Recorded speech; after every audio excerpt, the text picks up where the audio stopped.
Hello friends, नमस्कार। स्वागत है आप सभी का विवेकानंद क्लासेज में। आज हम लोग बात करने वाले हैं ये बहुप्रतीक्षित जो भर्ती है आरपीएफ की, उसके बारे में। काफ़ी दिनों से आरपीएफ वैकेंसी का इंतज़ार किया जा रहा था। गवर्नमेंट जो है वो बार बार इसका नोटिफिकेशन दे रही थी, लेकिन वैकेंसी नहीं जारी किया जा रहा था। इस बार जो है फाइनली वैकेंसी जारी कर दिया गया है। लगभग यह वैकेंसी जो है 4600 पदों के लिए जारी की गई है। इसमें उम्र सीमा 28 साल तक रखा गया है। 10वीं पास से लेकर के और ग्रेजुएशन तक के लोगों को इसमें शामिल किया जाना है।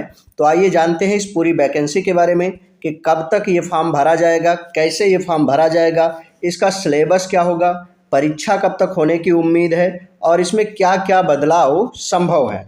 साथ में कैटेगरी वाइज कितना पोस्ट आया है, जनरल के कितने पोस्ट हैं, ओबीसी एससी एसटी के कितने पोस्ट हैं और क्या रहने वाली है इस परीक्षा की सटीक रणनीति, उनके बारे में भी हम लोग विचार करने वाले हैं यहाँ पे। तो आइए जानते हैं। रेलवे सुरक्षा बल का 4660 पदों पर 10वीं के लिए और साथ में ग्रेजुएशन के लिए वैकेंसी जारी कर दी गई है। नोटिफिकेशन भी जारी कर दिया गया है, फॉर्म फिलअप होना शुरू कर दिया गया है। आपको बताते चलें कि यह नोटिफिकेशन जारी होने के बाद में अब अभ्यर्थी 15 अप्रैल से आवेदन फॉर्म भर सकते हैं। रेलवे आरपीएफ के द्वारा कांस्टेबल के 4208 पद हैं और सब इंस्पेक्टर के लिए 452 पद हैं। ठीक है ना। यानी आरपीएफ कांस्टेबल का कितना पद है, तो लगभग 4200 पद हैं और सब इंस्पेक्टर यानी कि एसआई के लिए 452 पद हैं, 450 पद हैं। इन पदों के लिए योग्यता जो है वह 10वीं पास रखी गई है। इच्छुक और योग्य व्यक्तियों से ऑनलाइन मांगा गया है। आवेदन 15 अप्रैल से लेकर के और 14 मई तक भरा जाएगा। ठीक है ना। यानी कि लास्ट डेट कब तक है, तो 14 मई तक इसकी लास्ट डेट रखी गई है फॉर्म भरने की। ठीक है। अब बात कर लेते हैं ऑनलाइन जो आपका आवेदन शुल्क लगेगा वह कितना लगेगा। तो आरपीएफ के लिए जो सामान्य वर्ग हैं और अन्य पिछड़ा वर्ग हैं यानी कि जनरल और ओबीसी के लिए जो लगने वाला है वो 500 रुपये है, जबकि एससी एसटी के लिए या महिलाओं के लिए जो लगना है वो 250 रुपये लगना है। ठीक है ना। तो 500 रुपये जनरल में, जनरल और ओबीसी में, और अन्य के लिए 250 रुपये इसका फीस होना है। अब बात करते हैं कि इसके लिए उम्र सीमा क्या रखी गई है। तो न्यूनतम जो उम्र है, मिनिमम एज है वो 18 ईयर है यानी 18 साल है, और अधिकतम कितना रखा गया है, तो 28 वर्ष रखा गया है। आयु की गणना कब से की जाएगी, तो 1 जुलाई 2024 से इसकी आयु की गणना की जानी है। यानी आप कितने साल के हैं, तो 1 जुलाई 2024 से, और अपने डीओबी को घटा करके आप निकाल लेंगे कि आप कितने साल के हैं। अगर आप 28 साल तक हैं तो आप यह फॉर्म भर सकते हैं। इसके अलावा अगर आप ओबीसी में हैं और एससी एसटी में हैं तो आपको कैटेगरी वाइज छूट भी दिया जाना है। ठीक है ना। जिस कैटेगरी में है तो हर कैटेगरी के लिए एक छूट निर्धारित है, तो वह छूट भी आपको मिलेगी। शैक्षणिक योग्यता की बात हम कर चुके हैं कि कांस्टेबल के लिए तो 10वीं पास रखा गया है। जो आरपीएफ कांस्टेबल है उसके लिए 10वीं। इसके अलावा जो आरपीएफ में सब इंस्पेक्टर यानी कि एसआई के लिए बने जाने हैं वह स्नातक यानी कि ग्रेजुएशन रखा गया है। अगर आप बीएससी हैं, बीकॉम हैं या जो है बीए हैं, ऐसा कुछ आप कर रखे हैं तो आपको जो है ये फॉर्म भर सकते हैं। अब बात करते हैं कि इसमें चयन कैसे होगा।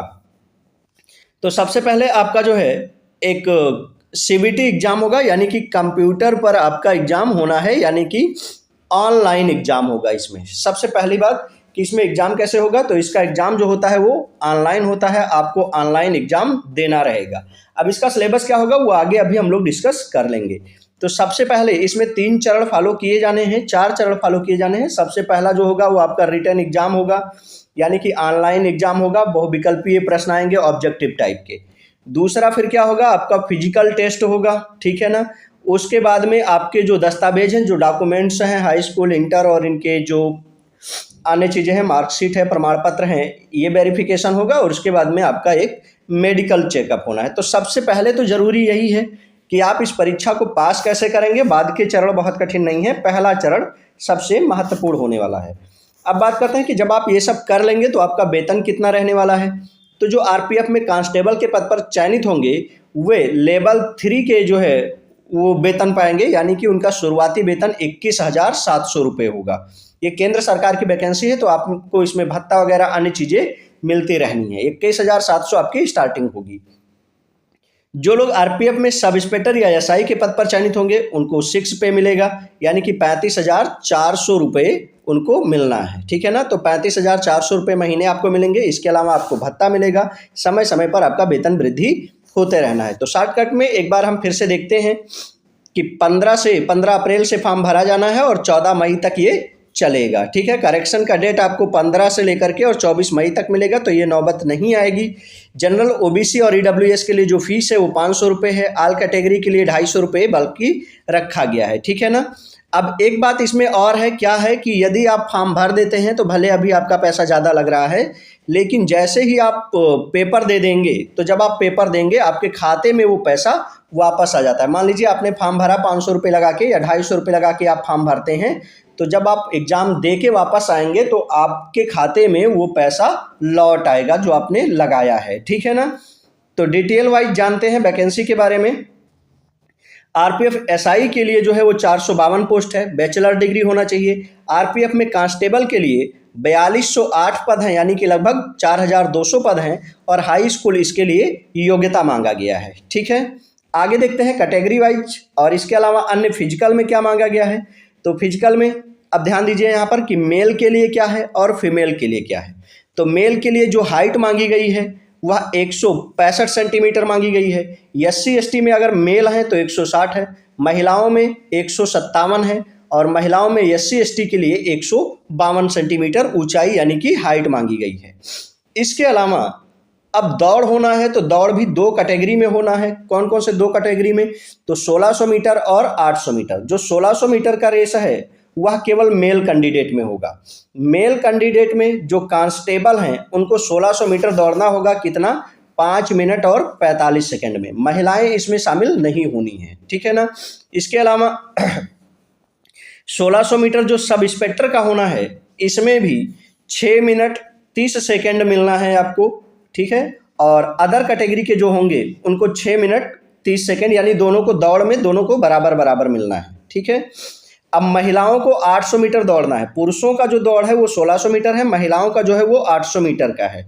इनको समय कितना मिलने वाला है, तो 4 मिनट इनको समय दिया जाएगा दौड़ने के लिए। ठीक है, कांस्टेबल के लिए 3 मिनट 40 सेकंड मिलेगा, और एसआई के लिए 4 मिनट मिलेगा महिला वर्ग को, और बाकी के लिए जो है वो 1600 मीटर का है। ठीक है, तो ये दौड़ आपका रहने वाला है।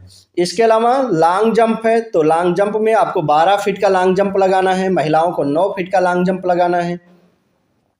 लॉन्ग जंप में एसआई के लिए 12 फीट लगाना है, महिलाओं को 9 फीट लगाना है। कांस्टेबल के लिए अगर आप लॉन्ग जंप भर रहे हैं तो 14 फीट आपको कूदना है, महिलाओं को इसमें भी 9 फीट कूदना है।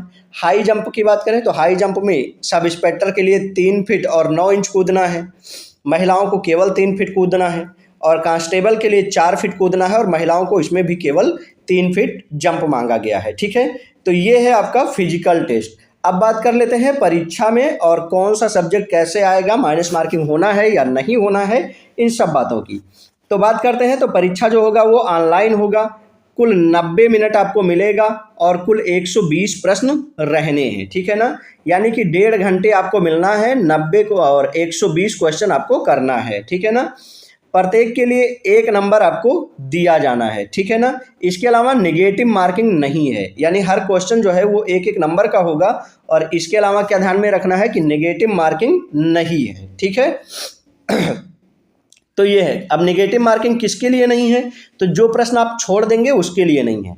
बाकी अगर आप कोई क्वेश्चन करते हैं और वो गलत हो जाता है तो उस पर 1/3 माइनस मार्किंग किया जाएगा, यानी कि 1/3 नंबर आपका काटा जाना है। ठीक है ना, यह भी ध्यान में रखना है। यानी कुल 1.5 घंटे आपको मिलना है, 120 प्रश्न रहेगा, नेगेटिव मार्किंग 1/3 का रहेगा जो आपको करना है। तो ये ध्यान में रखना है, नेगेटिव मार्किंग आपसे ज़्यादा से ज़्यादा ना होने पाए। अब बात करते हैं कि कौन कौन सा सब्जेक्ट इसमें पूछा जाएगा। तो सब्जेक्ट इसमें 3 रहेंगे। मैथ आएगा 35 नंबर का, रीजनिंग आएगा 35 नंबर का, और जीएस आएगा वो 50 नंबर का होगा। तो 35 का मैथ, 35 का रीजनिंग और 50 का जीएस रहने वाला है। अच्छा, मैथ में चैप्टर जो है वे निश्चित कर दिए गए हैं कि कौन कौन से चैप्टर आएंगे, जैसे कि नंबर सिस्टम है, पूर्ण संख्याएं, दशमलव और भिन्न, इसके अलावा मौलिक अंकगणित है, प्रतिशत है, अनुपात समानुपात है, औसत है, ब्याज है, लाभ और हानि है, बट्टा है, तालिका और रेखांकन है, क्षेत्रमिति, समय और दूरी। ये चैप्टर हैं जिनसे प्रश्न पूछे जाने हैं। तो ये कोई ऐसे चैप्टर नहीं है कि जो आप तैयार ना कर सकें, आप समय से इनकी तैयारी कर सकते हैं। तो यदि आपके पास एक सटीक रणनीति है, अगर आप अच्छी रणनीति बना के इनकी तैयारी करते हैं तो आपकी तैयारी ठीक से हो जाएगी, इसमें कोई बहुत दिक्कत नहीं रहने वाला है। बात करते हैं कि एग्जाम कब तक हो सकता है इसका।